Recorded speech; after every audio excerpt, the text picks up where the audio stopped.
كل سنة وانتوا طيبين. النهاردة هنعمل مع بعض الزلابية أو لقمة القاضي.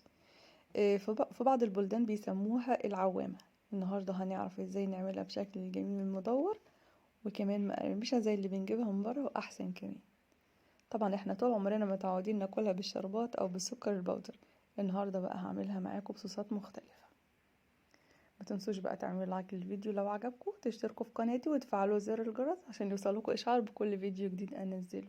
يلا بينا بقى نشوف المقادير. يلا بينا.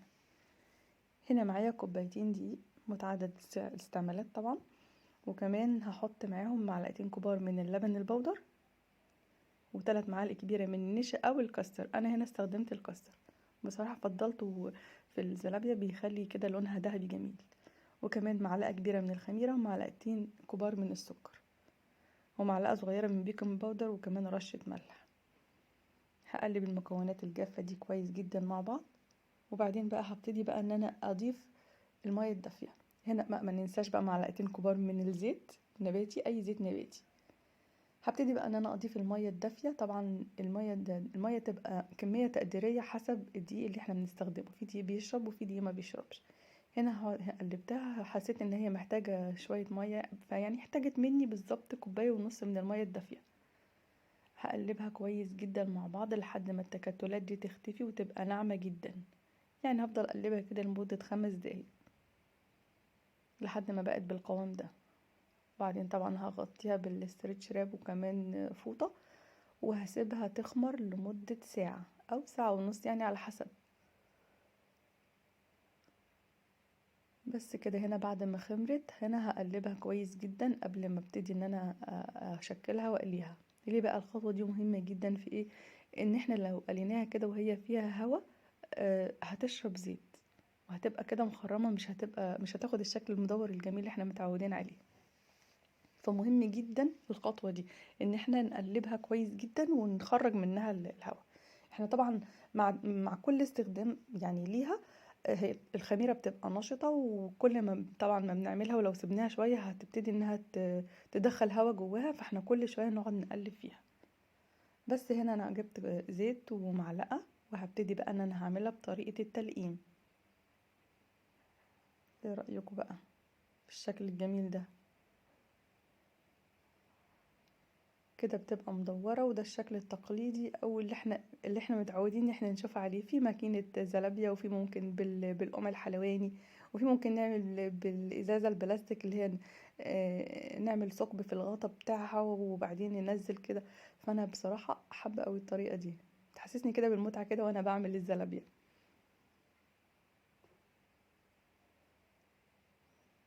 طبعا احنا ده زيت سخن، بس ما يكونش سخن قوي، علشان ما تحمرش مني بسرعة. في الطريقة دي بقى ان احنا هنحمرها، مش هنحمرها يعني، يا دوبك قبل ما تستوي، هي بس تاخد شكلها المدور كده ونحس ان هي مسكت نفسها وبقى خدت شكل المدور. هنشيلها من الزيت ونصفيها كويس جدا من الزيت، وبعدين نحطها في صينية. اهم حاجة الزلابية ما نحطهاش فوق بعضها. ليه؟ لو حطيناها فوق بعضها هتكرمش كده وتضغط كده مع نفسها، فمش هتبقى تاخد الشكل المدور اللي احنا حابينه. بس هنحطها في صينية ونسيبها تبرد خالص كده بدرجة حرارة الغرفة. ممكن بقى نخزنها في اكياس بلاستيك، اكياس تلاجة، ونحطها في الفريزر لحين الاستخدام ليها. مش فاضيين وعايزين ناكل زلابية ومفيش وقت ان احنا نعمل، هتبقى ايه؟ هتبقى حلوة بقى في كده. هنا بقى الزلابية هي طبعا باينة قوي ان هي متحمرة واخدة تحميرة. لا، ده الكاستر هو اللي مخلي لونها ذهبي كده. بصراحة انا بحب استخدم فيها الكاستر اكتر من النشا. بس كده. زي ما قلت لكم هصفيها واحطها طبعا تبرد خالص. واهم حاجه زي ما قلت لكم ما نحطهاش فوق بعضها علشان ما تكرمش. هنا بقى حبيت ان انا افرجكم عليها تاني بالشكل الجميل اللي انا بعمله ده. قربت لكم الكاميرا علشان تشوفوا بالظبط شكلها. بجد بجد جميله ومتعه قوي في صنع الزلابيه، جميله جدا، حاجه كده حلوه. طبعا الزلابيه طبعا من الحلويات الجميله اللي بنحب ناكلها دايما في رمضان. نبقى صايمين ونبقى محتاجين حاجات حلوة، فتبقى حلوة أوي في ان احنا بنعملها مرة واحدة وبنخزنها. وممكن بقى لحين الحاجة ليها بقى وعايزين ناكل زلابية، بنطلع كيس من الفريزر ونقلي.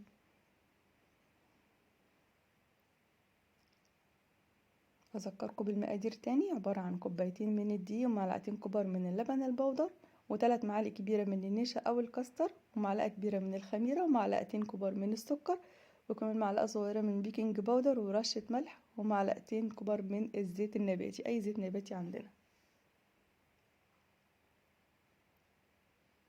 بس كده. اهم حاجة ان احنا نقلب فيه على طول علشان تتحمر من جميع الاتجاهات، يعني ما تاخدش لون من جنب وجنب لا. بس كده هخلص بقى الكمية كلها. طبعا انا عملت ده المقدار ده، يعني انا عملت مقدارين عشان الكمية كتيرة. بس كده هسيبها بقى تبرد زي ما قلتلكم، وبعد كده هبتدي بقى ان انا اقليها.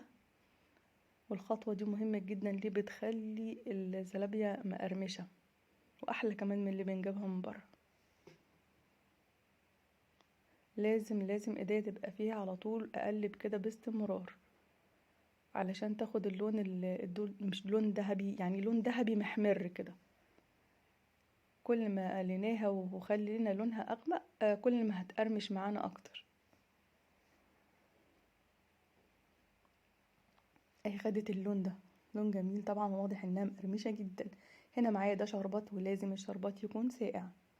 هنقلبها كويس جدا، يعني انا ما بحبش تكون شاربه شربات كتير، فهحطها في مصفى واصفيها بالشكل ده. واضح معانا طبعا انها مقرمشه. هنا بقى هنعمل بصوص النوتيلا، كان طعمها جميل جدا برضو.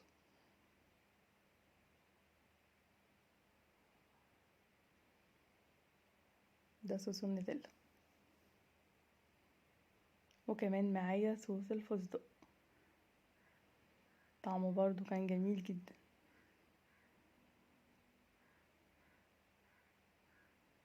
ده رأيكم في الجمال ده؟ جربوها ان شاء الله تعجبكم. طبعا الصوصات دي طبعا حديثة علينا، احنا كنا متعودين ناكلها بالشربات والسكر البودر. هنا ده بقى معايا الطعم افضل طعم، اكتر طعم انا فضلته وحبيته هو دبس التمر. بجد كان طعمها جميل جدا بدبس التمر، خفيفة كده وهشة، ومش عايزة اقول لكم كان بجد طعمها جميل قوي. حطيت فيها دبس التمر وكمان رشيت عليها رشة سمسم من فوق الوش. بجد السمسم مع دبس التمر كده والزلابية مقرمشة طعمها بجد خطيرة. جربوا دبس التمر مع الزلابية بجد مش هتندموا، هتعملوها على طول. وهنا معانا السكر البودر، عملنا الزلابية بأطعم كتير وبصوصات كتير، شربات، سكر بودر، صوص نوتيلا، وكمان زبدة الفستق ودبس التمر. ممكن كمان نضيف طعم تاني اللي هو زبدة اللوتس. بس كده انا عملت معاكم الزلابية بصوصات مختلفة. ده صوص زبدة الفستق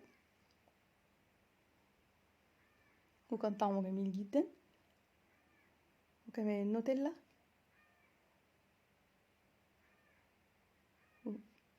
والشربات، وكمان دبس التمر مع السمسم. بس كده، يا رب يكون الفيديو عجبكم، الى لقاء فيديو جديد.